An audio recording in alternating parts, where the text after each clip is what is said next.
freelance life here in Dubai is a relatively new concept. Dubai is a melting pot for multiples of cultures and people. You have to find out how the marketing works in that particular environment. Hi.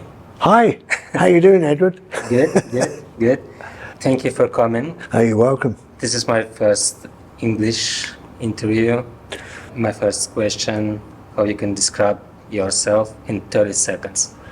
How can I describe myself in 30 seconds? That's difficult. 30 seconds, let's just say I'm somebody who's grown up and worked within the performing arts throughout my life. I think that about sums it up. And I mean, performing arts covers a lot of different multiples of sins of jobs and different descriptions.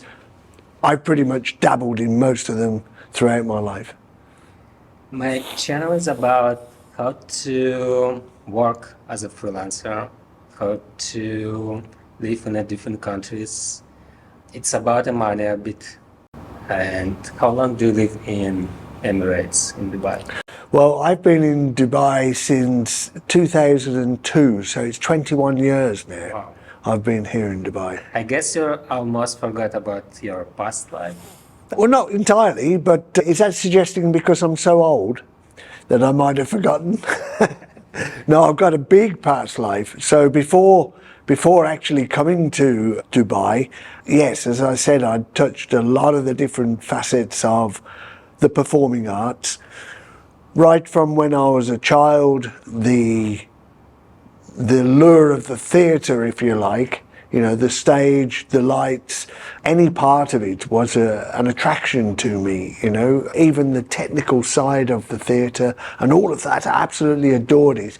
And of course, it was a natural progression to sort of start going into sort of television and filming and video, and all of that became all part and integrated into everything that I was doing. So where are you from? Oh, I'm from Birmingham in the UK, United Kingdom. Yes, that's where I come from. And yes, I grew up in a city that was pretty much very musically oriented. A lot of big bands came from at that time in the 60s and 70s. During the 70s, there was a lot of it was a very musical. So the performing arts and the theatre and everything else was very rich in the city in which I lived. Did you get a degree in arts? No. No? My degree was actually, I can say, I joined a band at a very young age, and my degree was actually on the road in the back of a van, touring England, playing at pubs and clubs and that type of thing. So that's where I cut my teeth on the performing world, really. So I guess at that time Dubai wasn't like famous. No, I mean, Not very well known. Why did you decide to go to Dubai? well, I progressed from in the performing arts, and as I say, eventually I came across television, if you like, through working on both sides of the camera.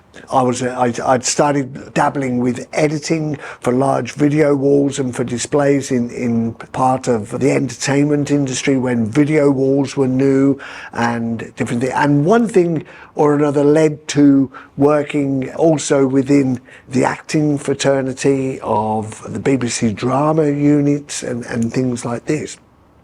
And so I worked with them, and then I discovered editing. So in the early 90s, I discovered editing as it was migrating into non-linear editing, and computers were starting to sort of become the normal way of doing most work, especially within the performing arts. So editing was something, the dark room lured me, and I started learning editing through the BBC.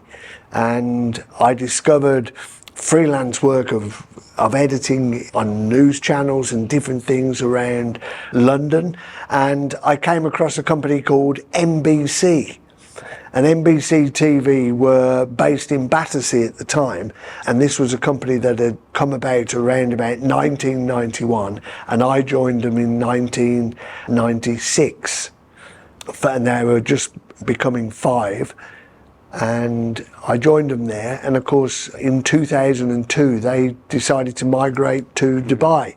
So I'd been with them a good 6 years at that point, and I decided I wanted to stay in London, but they convinced me to come to Dubai when they moved here.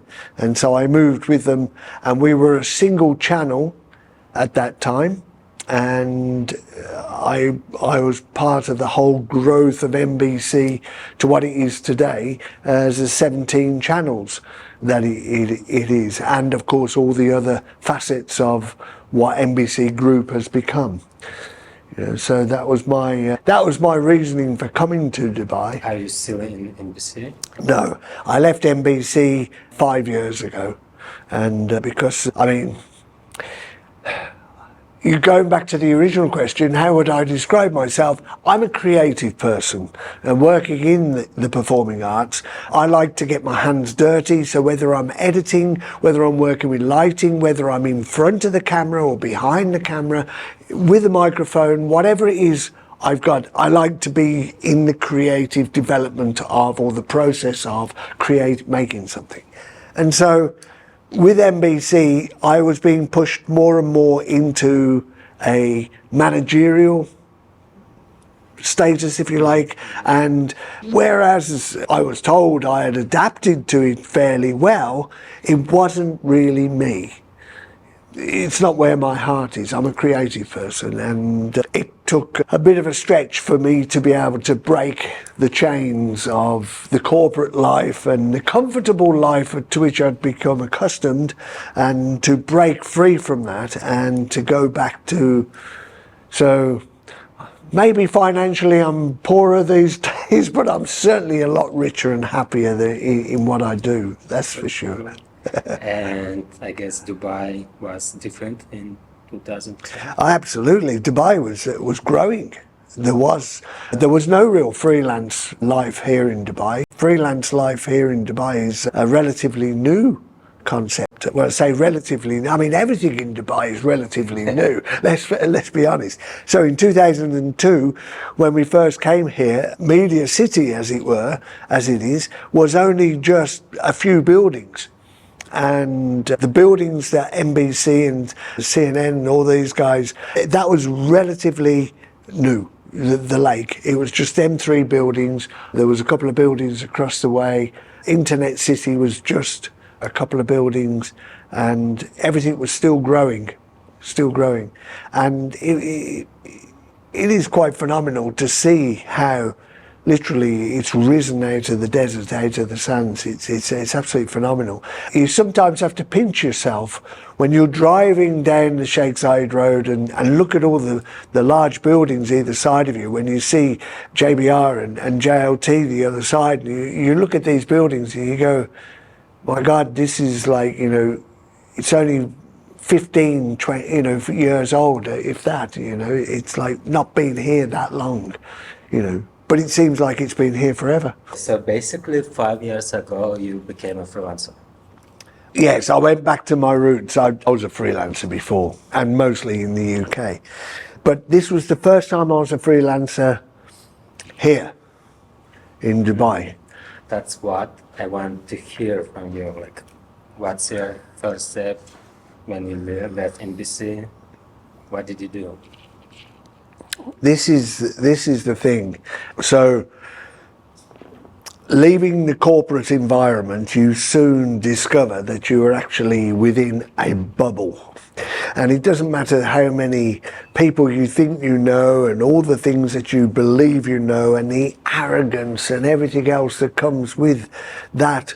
You leave and you realize that actually I'm now in the big world, and it's a completely different ball game, and it's completely different to way of life. And you know, even in the corporate world, I know that I've worked in film and television where, like, you know, you can work late at night, you can work, you know, the hours are flexible, you work weekends, you work like this. But being a freelance is a whole new level. It's a different level. You know, you really are at the beck and command of the actual industry itself, 24 hours, 24/7. You know, you have to accept whatever comes your way. You are ready to accept and work, you know.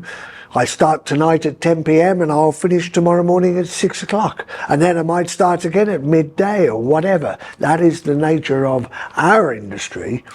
Certainly within the creative arts, or sort of performing arts, film, television and all of that, there are no sort of rules as to sort of like it's 9 to 5 like working in an office or something like this. And to be honest, I love it.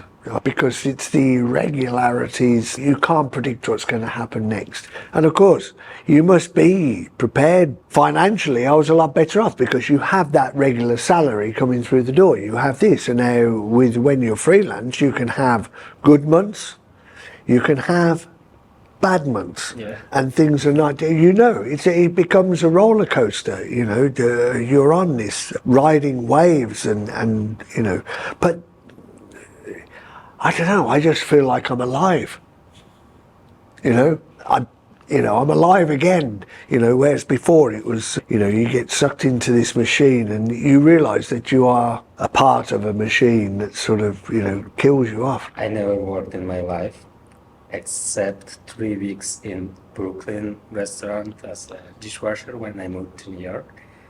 So that's my experience. And that was just to make things work, just to get yourself, and never again, right? I tried and it's not for me for sure. Yeah. But you're right, it's always ups and downs in terms of work, in terms of money. Yes. So I experienced. Well, the thing is that when NBC first arrived here and I mean, I came with them from London. When we first arrived here, we were launching the channels.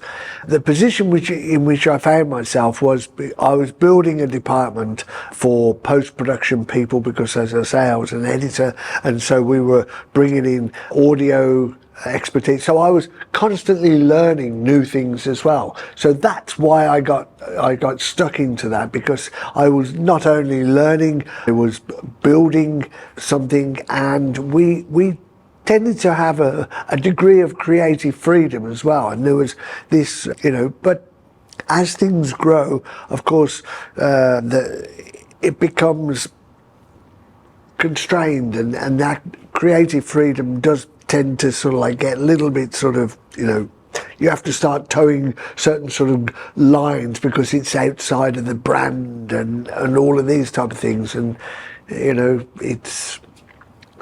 I can't do Excel sheets. It's not me. Excel sheets and everything else as what it became. So I had to go back to getting my hands dirty. Yes. Okay. So I guess you had a lot of connections from your previous work, right? There was a degree of it. There was some connections, but I'm finding that the new connections that I'm making are, you know, different. I think when you become freelance, if you are stepping from a corporate background to a freelance background, you find new values in different people. And some people that, not saying that you don't value some of the older people or the other people that you had connections with, you obviously have new requirements and new things to be able to sort of make what it is that you're creating work. And I mean, when I stepped out from that environment, I knew I was a creative, but what am I going to create? What am I going to do? You know, I have certain skills, and I used a certain amount of time because I had a little bit of a cushion, so I was able to sort of experiment a little bit with, you know, what it is that I could do. And I sort of fancied I wanted to get back onto the stage a little bit, in front of the camera, maybe a little bit more. And so I started to experiment a little bit more there. And that has also taught me, because of my past of working in post and working on sets from behind the camera, I was able to adapt that into things in front of the camera as well. And I think today everything sort of comes together as one item. So you're an author and editor. I do writing, and I'm a musician, and I like lighting. I used to specialize in a lot of lighting at one time, like, you know, Sunny Lumiere shows. We used to do large shows, and the things that they're doing now, putting projections on buildings. I used to put lasers on buildings and things like this, and design the graphics done by the lasers and different things like that. You know, it was, and combining that with pyrotechnics and some of the people I worked with that did pyrotechnics, the huge shows that you'd see like on New Year's Eve on the Thames and in London and things like that. I worked with some of these people that did these really big shows, and you know, it was an honour, it was a privilege to have that. But it was the culmination of working with video and lighting and different, and bringing all of this together into, you know, a 15-minute show that, you know, I'd love people just to stand there at the end of it with their jaws dropped, you know, going like, what was that? Wow, you know, that moment of, you know, I love that, you know, that type of moment of being able, and I'm still looking for those things now. And Dubai, I feel, is a place where, although it's still new, growing place, it's looking, always constantly looking for that something new, something different, something that will attract, that will make them stand out from the crowd. All of those things, you know, like the industry itself is still new here.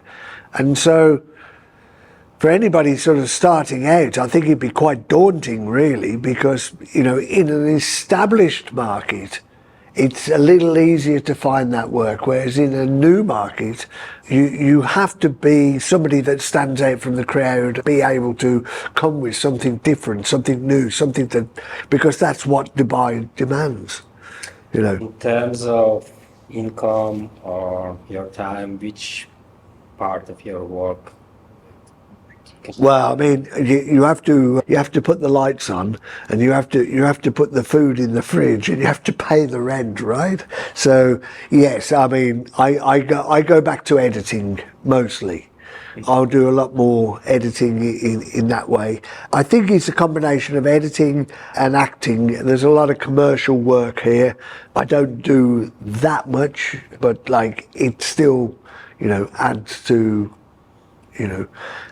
putting a piece of cheese in the fridge or a loaf of bread on the side. So what kind of projects do you edit or act in? Editing, I mean, at the moment I've worked quite a bit with, well, I've done some corporate work, and I'm working also with a local TV presenter, and he does a lot of adventure work, adventure tourism, if you like, and he is growing.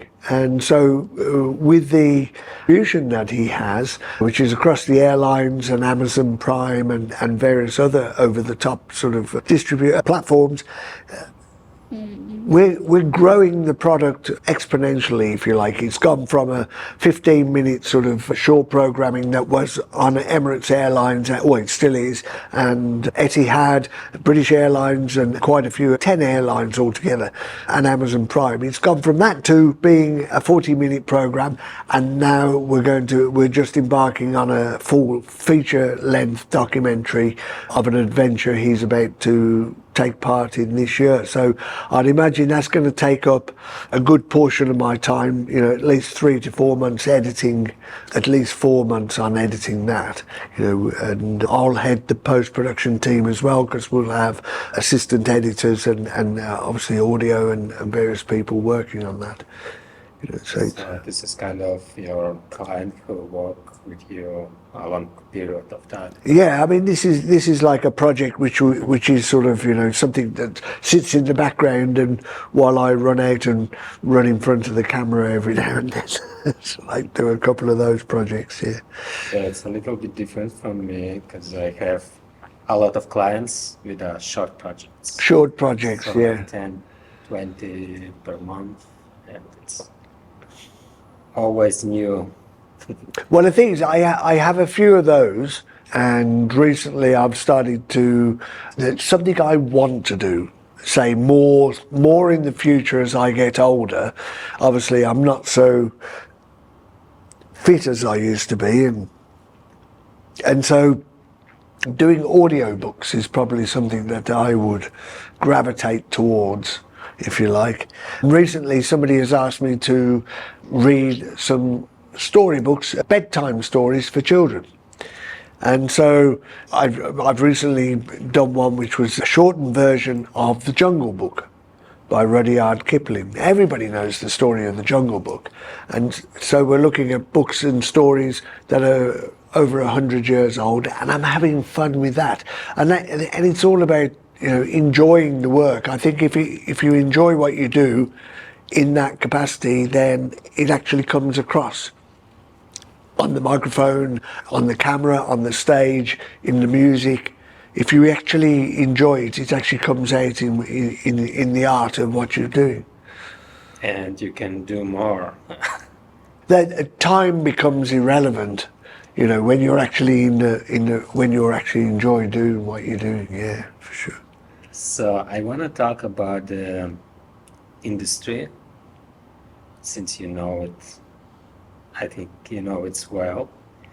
So what do you think it's well developed, the like video production industry in Emirates, in Dubai?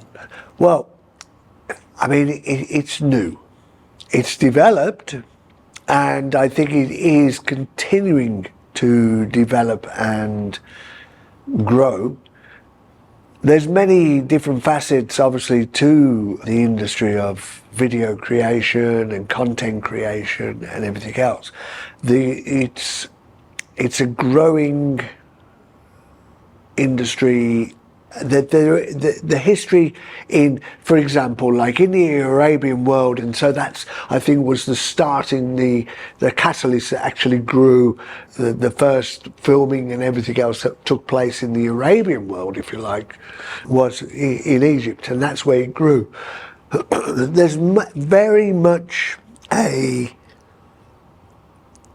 tight rein on video, and you know, like here, for example, it is difficult. Everything you have to film or take photographs of, you need permits. Yeah.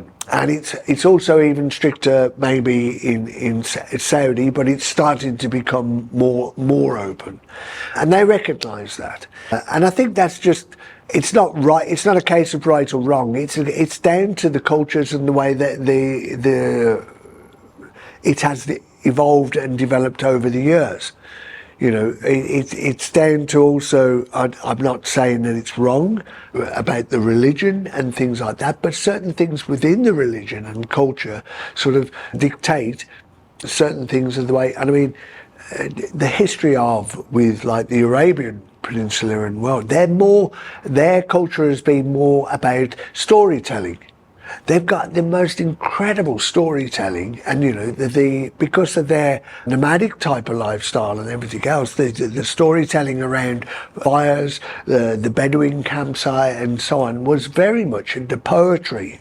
It's absolutely rich with poetry and everything else. But the actual performing side wasn't so prevalent. And that is very much more sort of, you know, yes, it can be seen more in the Mediterranean, Northern Africa and the European side, but not so much on this side. And it was more of a thing that was seen as being like, you know, coming from that part of the world. And so, I mean, cinema and video and everything else is an extension of, you know, an extension of the theatre, if you like. And so these are the things that have grown up. I mean, Saudi itself only really had cinemas really in the last sort of, you know, 20 years or so growing up. NBC, who I worked for, produced sort of Western movies onto people's televisions back in the early 2003. When NBC first launched. And of course the internet was still gathering pace at that time. People's access to internet was very limited. And so eventually, you know, one thing takes over the other and it grows. But I mean, Saudi always had, well, I say always had, but they had things like the IMAX theatre for years and years, which was only allowed by certain people who could use or go and see. And so the restrictions and you know, were always there. So for video in this region, it's still growing. It's still new. And as I say, with something new, there's always the opportunity, if you can approach it in the right way and understand what can be used, this can be, you know. But I think they've still got a long way to go before it becomes open like it is in the European, the other parts of the world, if you like. So nowadays it's more about commercial work, like for the brands. Even so, with the commercial work and the brands, they are still very, I can say, they like to play it safe. There are people that are trying to be more creative. Technologically, they're being creative, but they still tend to, even with that, play it safe. Obviously, because they're working within certain, you know, I wouldn't say restrictions, but confinements that are dictated by the culture and so on, which is not a bad thing. I mean, you know, perhaps it's gone too far in the Western world. That's like, you know, has caused all the social unrest that is currently occurring, you know. So I'm certain that sort of this part of the world and other parts of the world will be looking at what's happening in the West and going like, you see, I told you, it's gone too far, you know, so they will be taking note. So the question is, what kind of jobs you can find here if you want to work in video industry and film industry? What kind of jobs can you find? Yeah. Well, I mean, mostly it leans a lot towards the technical side of things. Most of the colleges and universities lean on the technical side of things. If you want to be a camera, if you want to learn camera, if you want to learn lighting, if you want to learn how to do productions from a director to a producer to and you know all the components that go to making that. The one thing that lacks, that is not, and they are now slowly introducing more and more, but for the acting side of the performing arts, it's very lacking because there's no history of theatre per se. There's no need for that obviously within Egypt and Cairo and Turkey. I said that was there, but from that. And so we find that some of the universities and the colleges and schools around in the UAE tend to, there is one person in Abu Dhabi, for example, who started a collective group for actors, and he says, we will do free workshops, we'll do all of this for the actors, but all he asks for is that if students call in order to make their products and to be able to experiment in the art of creating video and film and so on, is that these people come and act and work with the students because there are no students. So students are going to college. They can learn these skill sets, but they don't have the means in which to be able to create the products, you know, because there's not enough actors or people to be able to come and do. So they don't really experience it. Whereas in the European world, these different disciplines, if you like, you know, the technical side and the acting side, they'll come together and they'll create and have the opportunity to be able to experiment with. And so that helps the actual growth. So that is something which it needs to be addressed here, I think, in the Arabic world in general. But it is being addressed and it is growing. But I think it's a few years away yet before it's, you know. Okay, so in terms of money, if you compare with Los Angeles, for example, LA, what do you think the rates here is like bigger or less? That I don't, to be honest, I don't know what the comparisons are to other. I mean, you yourself have probably travelled a little bit more than me. So to ask me what the comparison is within London or other places or whatever, I think it's difficult to draw those comparisons because the cost of living in various places and different cities is different. I mean, what you'd pay for rent in one city for a property to what you'd pay rent here would be so different. And yet, what I'm going to pay for fuel or getting from one part of the city to the next may be a lot cheaper here than it is somewhere else because fuel prices are a lot cheaper and so on. So everything's relative in different, so it's what you need in order to be able to survive, in order to be able to make it work, really. I certainly admire like some of the things that you've posted yourself in the way you actually describe the different elements that you need to have in order to be able to make it survive. And it is a learning curve wherever you, in this country, if you're coming from outside to this country, then be prepared to look at all the aspects of everything, you know, in order what you need to be able to survive. My rent is this much and this one exactly as you did. Whereas if you already live here, I think you would have to do exactly the same if you were to go to London or if you were to go to New York or, you know, anywhere else in the world. You would have to take a look at what is, you know, the cost of living there and what therefore can I expect in relation to what it is I earn here to earn there. I mean, you know, if you went to somewhere else in the world, for example, if you went to Mumbai or you went to, I don't know, you'd probably find you could survive on a lot less. You know? Did you meet people from Europe, US here who moved from our industry? Absolutely. I mean, the one thing about this city, more than anything else, I think, more than anywhere else in the world, you'll always meet people from all over, but this Dubai is a melting pot for multiples of cultures and people all coming together under one and working together. And I think that is probably one aspect that probably keeps me here, because when you come across, like, for example, we're sitting here, you come from a completely different background, and I'd be super excited to work with you because you're going to bring something to the table that maybe I've not experienced before, you know? And I would hope that I would bring something to the table that you've not, you know, because people look at jobs in different ways or how to execute. It's all about the execution and the actual ideas, you know, and that is the exciting part, because you're going to end up creating, hopefully, something which is going to be something new, which will eventually put, you know, create the industry here, the new face of the industry, you know. So, what do you think? What's the reason to move from well-developed country to Dubai, for example?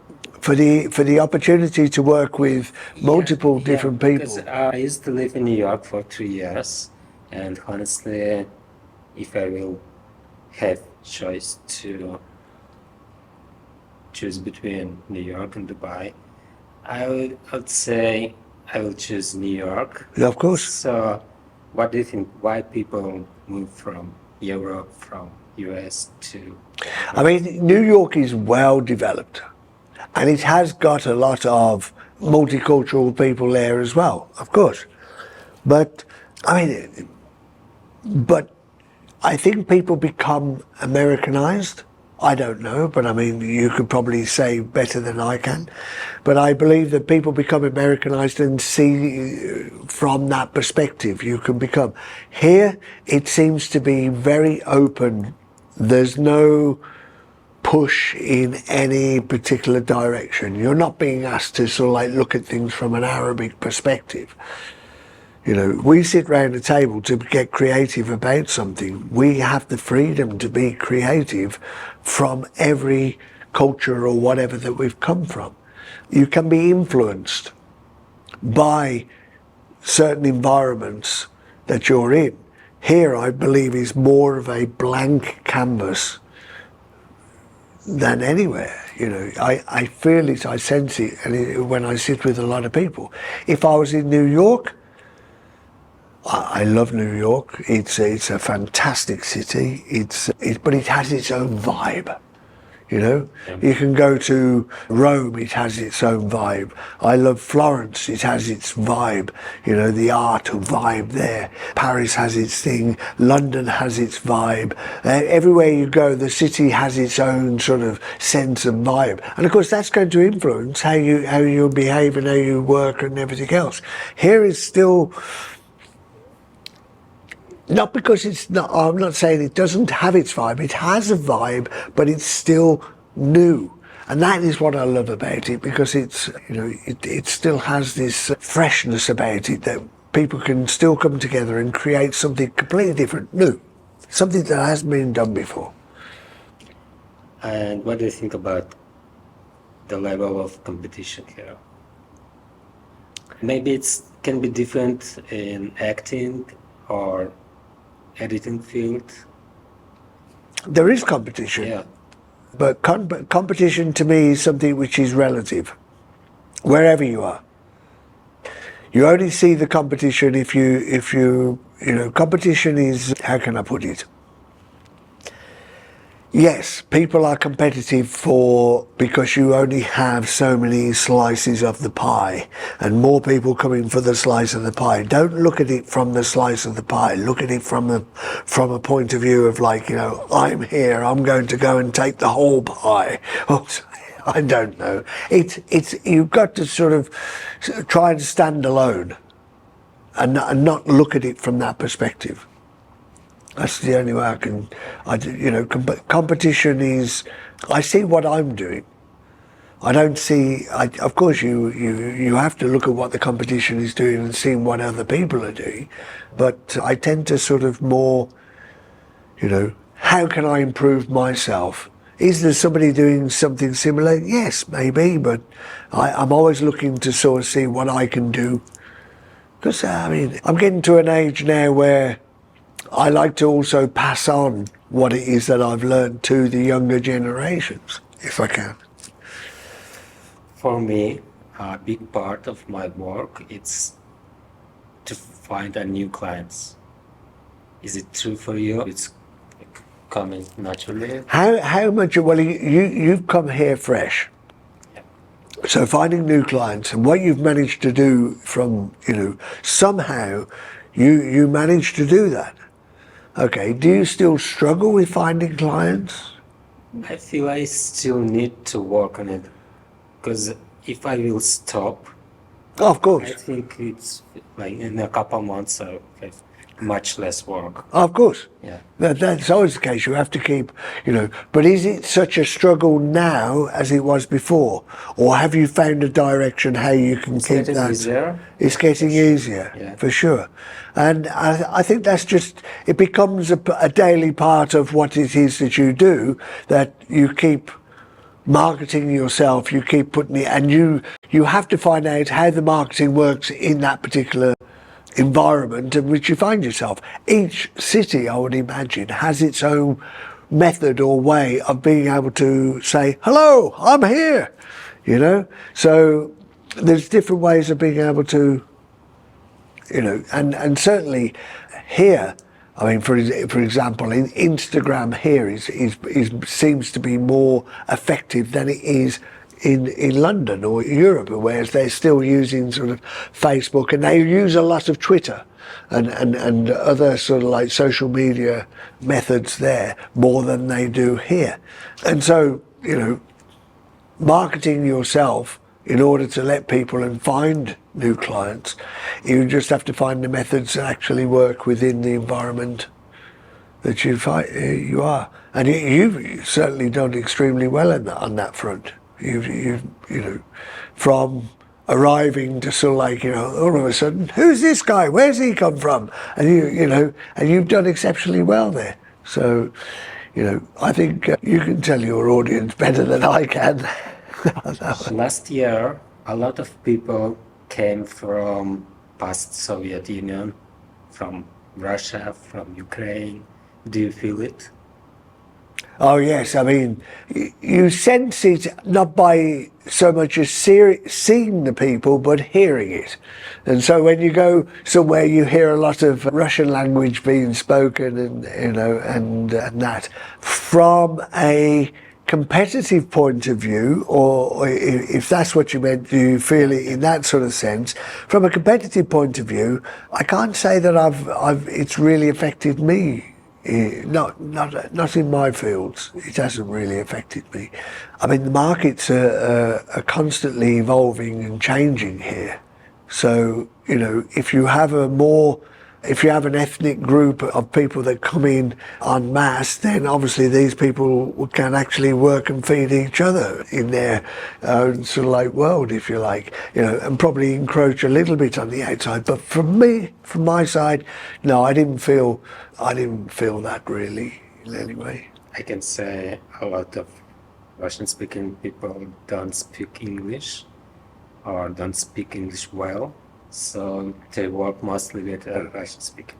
Yes, well, exactly. Yeah. Yes, so that's true in itself, and of course, like if you have a large community growing with that language base, then obviously they do, as I say, sort of work within their own sort of circles.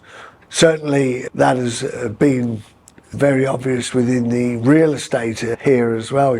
People notice it, and of course, when you talk across, you can see that's growing in other sectors as well. Yeah. Okay, we actually close to finish, and next question is, how do you see the future of filming industry in Emirates and Dubai? I think it's positive. I think it has a growing chance. They want to grow it, and they want to expand not only by offering the facilities and the ability for outsiders. We've seen more and more Hollywood. So coming from the United States, we've seen coming from Europe, and a lot more also coming from the subcontinent of India with Bollywood, Tollywood. I don't know, there's so many woods over there, they've got more woods than anywhere else. But certainly the Indian movie is absolutely massive. I mean, like it's what I think pre-pandemic it was worth $3.5 billion. Or was it slightly more than that? But it was a lot of money. So, and I know that the local culture here embraces the Indian movie as well, because they don't have their own movie culture as well. So they've now started to have their own film festivals. More filmmakers are springing up, Emirati filmmakers are springing up, Emirati writers, they want to have their, and I can see it's starting to happen in Saudi as well. So it is a growing industry. Of course, they need to look at the actual performers that they have in their films as well, and they need to find a way of being able to make that also part of the mainstream education, rather than it being something that, because there's still this culture of like, I mean, most people want their sons and daughters and their children to grow up as doctors, bankers, financial wizards, and I don't know, these people that sort of make so the performing arts as a side for a career is often frowned upon and not looked at as being sort of like a real job, and still more as a hobby. But I think it's changing. It's going to change as time goes by. When they start to see, like, well, look how India has made it such a massive part of their financial sort of, economy, like their GDP on just movies alone is massive. What's your personal plans for the future? To do as little as possible. No, I don't think, as if I'm able to get up in the morning and walk and do anything, I will do anything creative. Whether it be writing, telling stories, playing an instrument, if I'm capable of doing any of that, or I will continue to do that in the future. And obviously, as we move on, if we can get into a situation where I can just play and experiment all day long without having to worry about, of course that would be the best thing. But I don't think we work in an industry where you can stop working, really, because it's you call it work, but it's like playing as well, But you want to keep staying here. That's the $6 million question. Who knows what the future holds or where it is? I mean, I've painted a picture of the growth and the way the industry is growing here. It may be the best place to grow. And with the way the rest of the world is going economically and everything else, it seems like they're holding their own here quite well. Let's hope that they continue to do so. And if it grows here, it could still be a great place to be a part of and watch it sort of mature as the years go by. But that doesn't mean say I wouldn't want to travel to other places. But certainly the growth here is something that will attract me and keep me here for a while.